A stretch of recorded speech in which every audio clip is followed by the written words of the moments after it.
প্রধানমন্ত্রী তারেক রহমান সাহেবের ভারত সফর নিয়ে ভারত বাংলাদেশের সম্পর্ক ক্রমশ জটিল হয়ে পড়েছে। তিনি দিল্লি যাবেন কি যাবেন না, তার যাওয়া উচিত কি উচিত নয়, এটি নিয়ে দলের মধ্যে অর্থাৎ বিএনপির মধ্যে দ্বিধা বিভক্তি রয়েছে।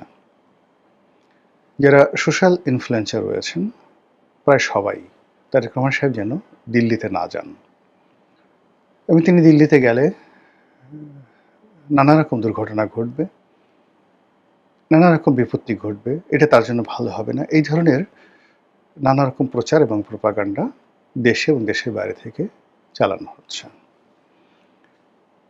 অন্যদিকে ভারতের সঙ্গে এই মুহূর্তে আসলে বিএনপি কি সম্পর্কটা করতে চাচ্ছে, সেটি কি দেশের স্বার্থ কতটুকু, দলের স্বার্থ, বিএনপির যে ব্যক্তিগত দলের স্বার্থ কতটুকু, এবং তারেক রহমান সাহেবের যে ডিজায়ার, উইল ফোর্স, সেটা কতটুকু, এটা আমরা বুঝতে পারছি না। যে দুটো বিষয় এই মুহূর্তে সামনে আনা হচ্ছে, একটা হলো শেখ হাসিনার প্রত্যার্পণ বা শেখ হাসিনাকে বাংলাদেশের নিকট হস্তান্তর করা, আরেকটি হলো উসমান হাদির যারা হত্যাকারী তাদেরকে বাংলাদেশের হাতে ফেরত দেওয়া। এ দুটো বিষয় মূলত জামাত এবং এনসিপির দাবি এবং প্রোপাগান্ডা। এর বাইরে উসমান হাদির যারা হত্যাকারী তাদেরকে ফিরিয়ে আনা, এগুলো ইনকলাব মঞ্চ থেকে শুরু করে অন্যান্য যে সকল সংগঠন রয়েছেন তাদের দাবিনামা। এখন বিএনপি যে ব্রুট মেজরিটি নিয়ে আছে, যে ক্ষমতা নিয়ে আছে, সেই ক্ষমতার কেন্দ্রে তারা কি এনসিপির দাবি বাস্তবায়ন করবে? ইউটিউবারদের কথা মতো তারা এক পা সামনে যাবে, তিন পা পেছনে আসবে, অথবা জামাত পার্লামেন্টের ভিতর কি বললো, বাইরে কি বললো, সেগুলো নিয়ে সারাক্ষণ তারা ব্যস্ত থাকবে, নাকি তাদের যে লক্ষ্য বস্তু স্থির করা, সেটি স্থির করে তারা এগিয়ে যাবে? এই বিষয়গুলো কিন্তু গত 6 মাসে আমরা এখন পর্যন্ত বুঝতে পারিনি। প্রধানমন্ত্রী কিছু সিদ্ধান্ত নিচ্ছেন, দৈনন্দিন কিছু কর্মকাণ্ড করছেন, তিনি বিভিন্ন জায়গাতে যাচ্ছেন, বিভিন্ন জনপ্রিয় কাজকর্ম করে যাচ্ছেন।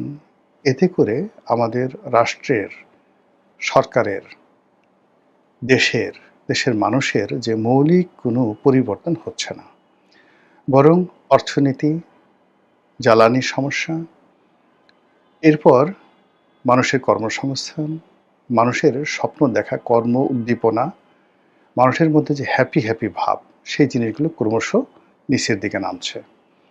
অন্যদিকে গ্লোবাল পার্সপেক্টিভে, বৈশ্বিক যে প্রেক্ষাপট, সেই প্রেক্ষাপটে বাংলাদেশের পাসপোর্টের মর্যাদা কমছে, বাংলাদেশিদের কাজের সুযোগ কমে যাচ্ছে, বিদেশের মাটিতে বাংলাদেশের যে ভাবমূর্তি এবং যে সকল গ্রেডিং রয়েছে, ঋণ দেওয়ার ক্ষেত্রে গ্রেডিং রয়েছে, ভিসা পাওয়ার ক্ষেত্রে গ্রেডিং রয়েছে, তারপর পাওনা পরিশোধের ক্ষেত্রে যে গ্রেডিংগুলো রয়েছে, এই সবগুলো গ্রেডিংয়ে বাংলাদেশ ক্রমশ নিচের দিকে যাচ্ছে। দুর্নীতি বলেন, তারপরে ঋণের যে ভার, দেশি ঋণ এবং বিদেশি ঋণ, তো এই মৌলিক যে জায়গাগুলো রয়েছে, সেই জায়গাগুলোতে না বিএনপি, না জামাত, না এনসিপি, তাদের কারোরই কোনো মাথা ব্যথা নেই। তারা কোথায় তালি পাওয়া যাবে, আর কোথায় কাউকে উলঙ্গ করা যাবে, কোথায় কাউকে বেইজ্জতি করা যাবে, কার বেডরুমে, মানে মানুষের পেটের মধ্যে যে খাবার নেই, পরনে যে বস্ত্র নেই, সারা বাংলাদেশের সব জায়গাতে আমরা কোনো ঘরের খবর রাখতে পারছি না। দিনের আলোতে যে কত কিছু হচ্ছে সেগুলো খবর রাখতে পারছি না। কিন্তু কোন এমপি কোন হোটেলে গিয়ে তার কোন বান্ধবীর সাথে কি করছেন, এটা জানার জন্য, এই দৃশ্য দেখার জন্য এবং এই দৃশ্য ধরার জন্য রীতিমতো সরকারি প্রশাসন, সরকার যন্ত্র এবং রাজনৈতিক নেতাকর্মীরা হন্যে হয়ে, আপনি যদি বলেন এটাকে পাগলা কুকুরের মতো এরা ছুটছে। সাভার, গাজীপুর, এরপর নারায়ণগঞ্জ, এই হোটেলগুলোতে, কক্সবাজার, পাইকারি হারে পতিতাবৃত্তি বেড়ে গেছে। একটা বিভিন্ন হোটেলে তারা অপারেশন চালাচ্ছে ডিবির লোক, একটা হোটেলে প্রত্যেকটা রুমে মাদক ভরা নারী ভরা, পুরুষ ভরা। আচ্ছা, এগুলো ধরছে এবং বাস্তবে ধরার পর দেখা গেল যে অনেক নারী এই প্রথম হোটেলে আসছে এবং নারীদের সে যে কান্না, সেই কান্নায় মানে যাকে বলা হয় আকাশ বাতাস প্রকম্পিত। কেউ একবার ভাবছে না যে এই মেয়েটা এই প্রথম কেন আসলো, কেন একটা হোটেলের সবগুলো রুমের মধ্যে এই ধরনের কর্মকাণ্ড, পতিতাবৃত্তি হঠাৎ করে বেড়ে গেল, কেন স্পা হাউসগুলোতে এই পতিতাবৃত্তি হচ্ছে ঢাকা শহরে, যেটা আগে কখনো হয়নি।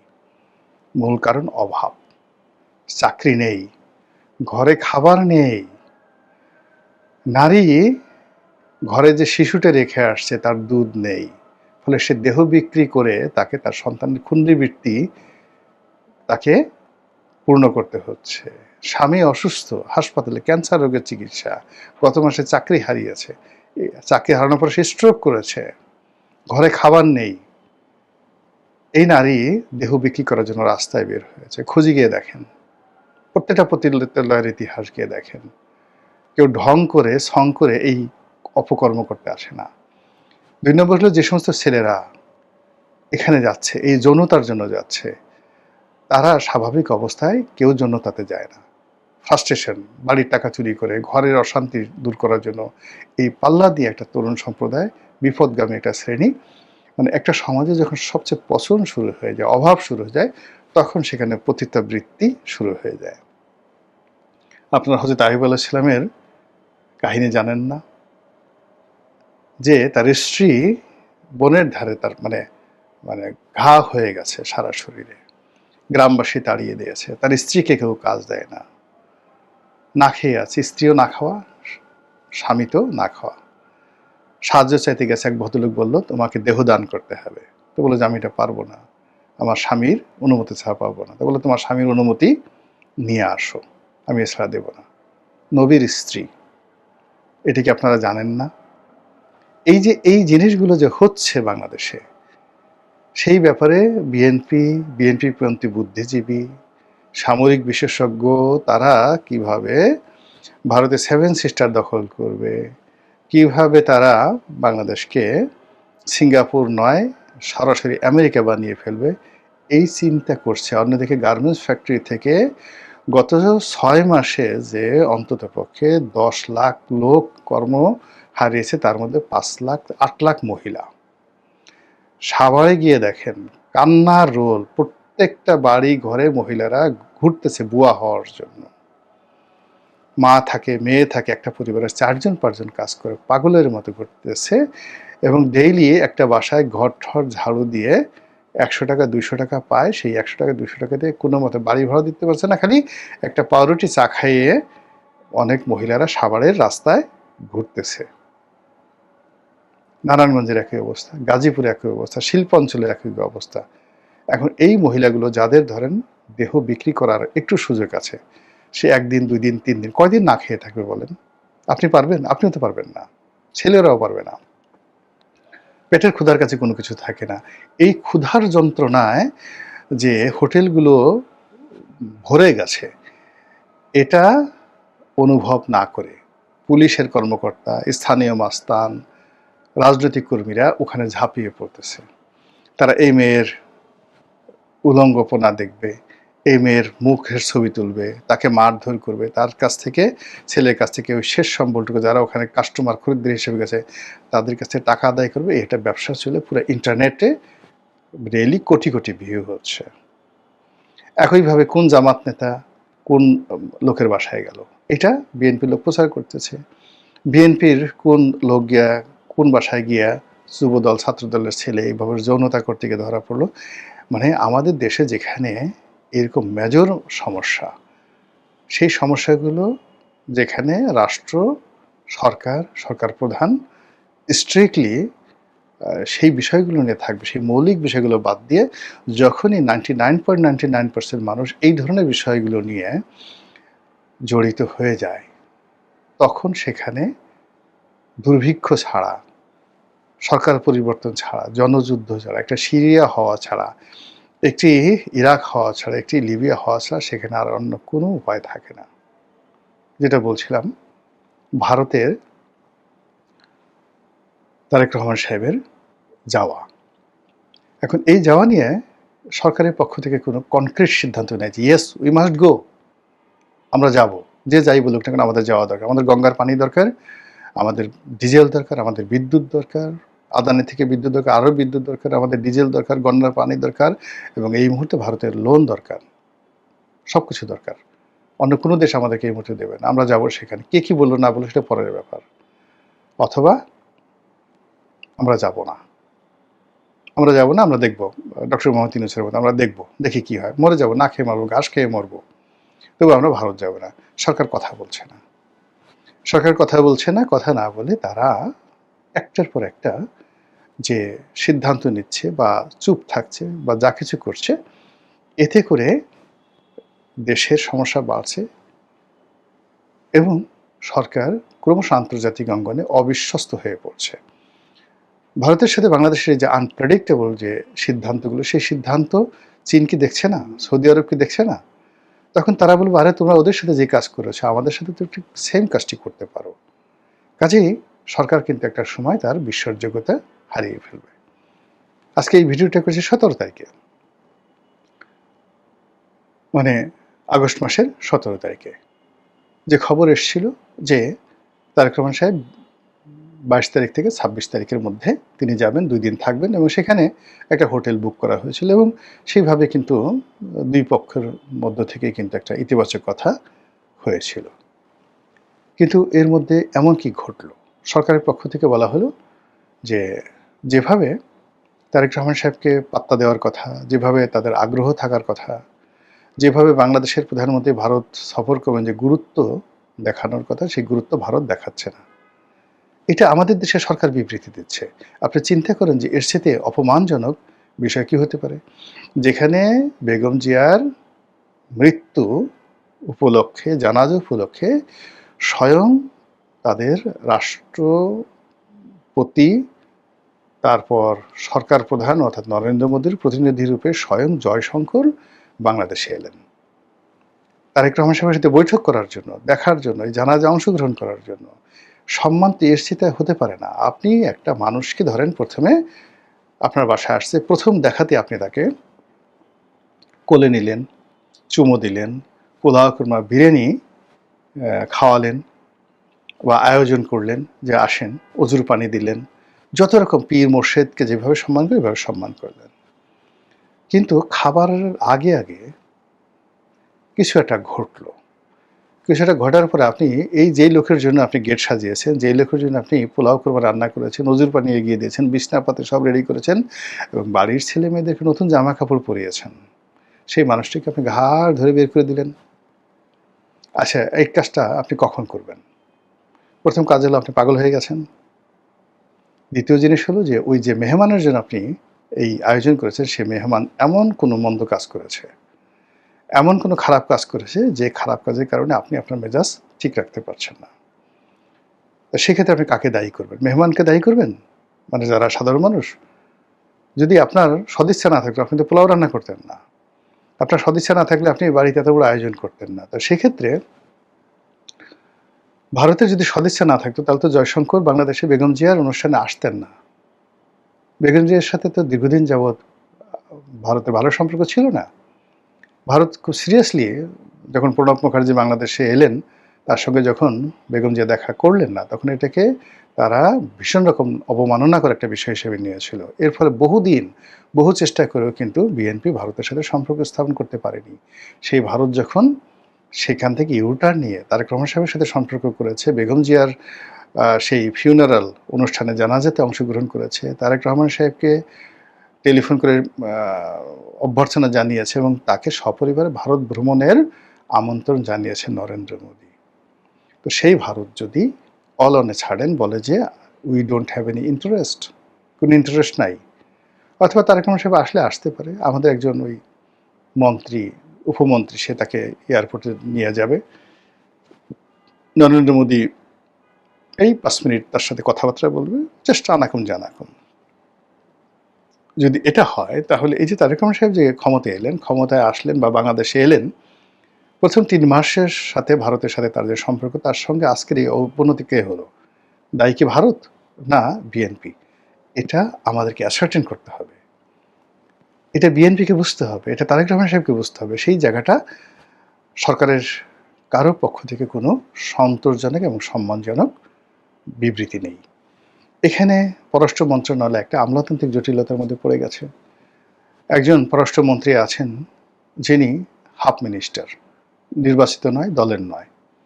কোথা থেকে এলেন, কেন এলেন, কিভাবে এলেন, এটা নিয়ে বিএনপির প্রত্যেকটা লোক বিব্রত। কেউ উত্তর দিতে পারছে না। কেউ বলছে আমেরিকা চাপিয়ে দিয়েছে, কেউ বলে ইউনূস চাপিয়ে দিয়েছে, কেউ বলে তার সাথে তারেক রহমানের সাথে সম্পর্ক খুব খারাপ, কেউ বলে সে আমেরিকার স্বার্থ দেখে, কেউ বলে সে ওখানে বসে বসে ভারতের সাথে, ভারত তাকে দু চোখে দেখতে পারে না। অথচ তিনি পররাষ্ট্র মন্ত্রী এবং অত্যন্ত যোগ্যতার সম্পন্ন।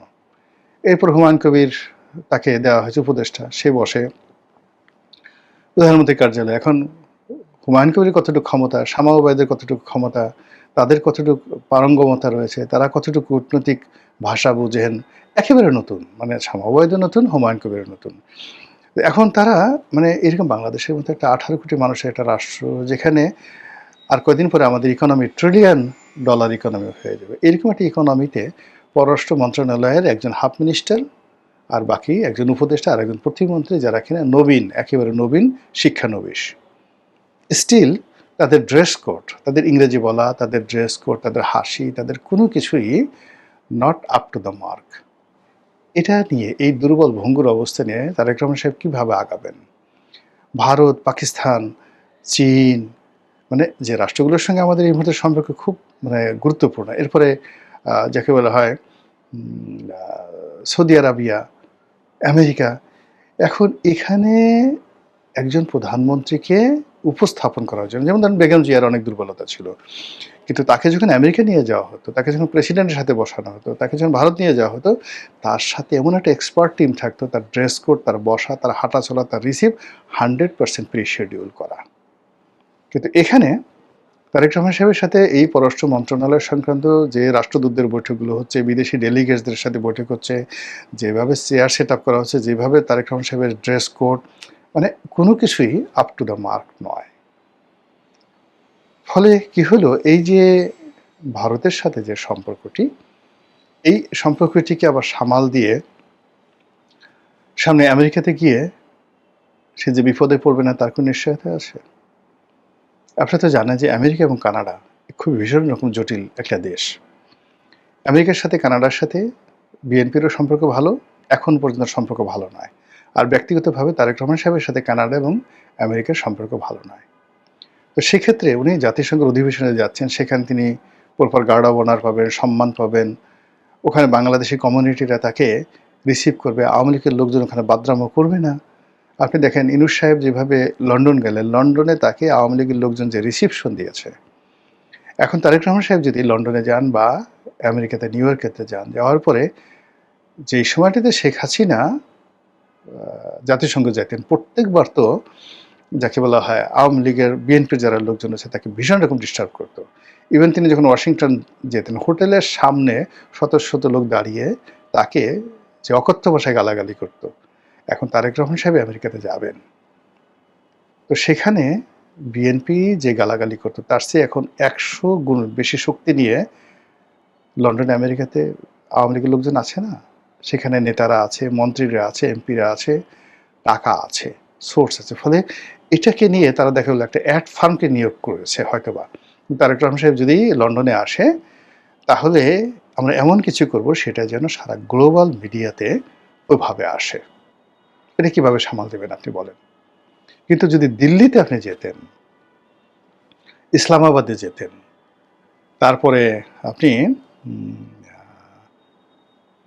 বেজিংয়ে গিয়েছেন, মালয়েশিয়াতে গেছেন, সেখানে সরকার এই বিষয়গুলো প্রোটেক্ট করতে পারে সেই দেশে।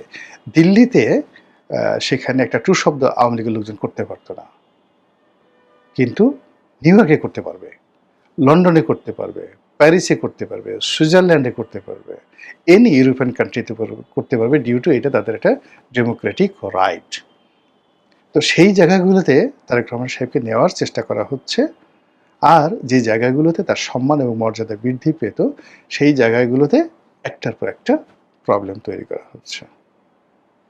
কেমন যাচ্ছে সরকারের পররাষ্ট্রনীতি?